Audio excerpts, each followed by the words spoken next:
புதுக்கோட்டை மாவட்டம் தம்பிஉடையான்பட்டி கிராமத்தில் நிர்வாகமே இல்லாமல் செயல்படும் அரசு உதவி பெறும் பள்ளியை அரசு பள்ளியாக மாற்ற 8 ஆண்டுகளாக கிராம மக்கள் போராடி வருகின்றனர்.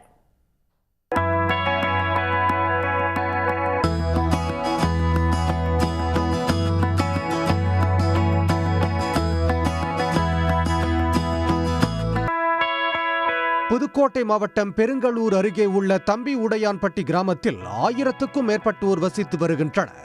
கடந்த 1957ஆம் ஆண்டு கிராம மக்கள் ஒன்றிணைந்து தொடக்கப்பள்ளி ஒன்றை தொடங்கினர். பின்னர் அந்த பள்ளி 1985ஆம் ஆண்டு அப்பகுதியில் இருந்த தேவாலய பங்கு தந்தையிடம் ஒப்படைக்கப்பட்டது.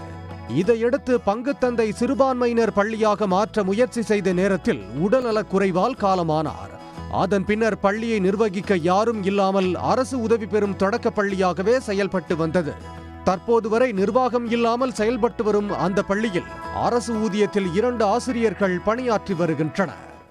எங்கள் பிள்ளைங்க 150 பிள்ளைங்க படித்த இடத்துல இப்போது 10-20 பிள்ளையோட படிக்கலை. காரணம் என்னென்னா அடிப்படை வசதி இல்லை, சுகாதாரம் இல்லை, படிப்பினுடைய கட்டணம் இல்லை, எல்லாமே இடிஞ்சு போயிருக்கு. நாங்களும் புகார் கொடுத்துட்டோம். புகார் கொடுத்ததுக்கு எந்த ஒரு மனுவும் இன்னும் எங்களுக்கு ஒரு ரெஸ்பான்ஸும் கிடையாது.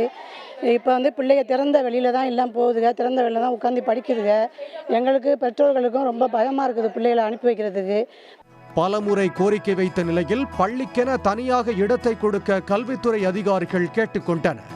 அதற்காக கடந்த 2018ஆம் ஆண்டு கிராம மக்கள் சார்பில் பள்ளிக்கு தேவையான இடத்தை ஆவணமாக பதிவு செய்து வழங்கப்பட்டுள்ளது. யார்கிட்ட முறையிறதுனே தெரியல. உங்கள் ஆசிரியர் எங்களுக்கு தெரியாதுங்கிறாங்க. அங்கே போய் நாங்கள் சிஓட்ட பேசினா அங்கே சரி பண்ணி கொடுக்குறோங்க தான் அப்போலாம் சொல்லியிருக்காங்க. கலெக்டர் மனு கொடுத்துருக்கான். 2-3 வருஷம் நானுமே போயிருக்கேன், கொடுத்துருக்கான். இன்னும் ஒரு சொல்கிறேன் தான் சொல்கிறாங்க. ஒன்றும் இல்லை. கிட்டத்தட்ட ஒரு 2018 2025 இப்படியே ஓடி இருக்கு. தொடக்க கல்வி முறையாக கிடைக்காததால் தங்கள் கிராமத்தில் உள்ள யாரும் அரசு பணியில் இல்லை என அப்பகுதி மக்கள் வேதனை தெரிவிக்கின்றனர். பள்ளிக்கூடம் இல்லை, பக்கத்தில் போகணும்னாலும் 4 கிலோமீட்டர் பள்ளிக்கூடத்துக்கு போகணும். சரி, பிள்ளைங்களை போச்சனம்னாலும் ஒரு பேருந்து வசதி கூட கிடையாது. எங்கள் ஊர் எல்லாத்துக்கும் அவ்வளோ ஒரு பார்டர் மாதிரி ஒரு அத்திப்பட்டிங்கிற நிலைமையில் இருக்குது. அடிப்படை வசதிகளே இல்லாத அளவுக்கு இருக்குது. பஸ்ஸு ஒரே ஒரு பஸ், அந்த பஸ்ஸும் டயத்துக்கு வர்றதில்லை.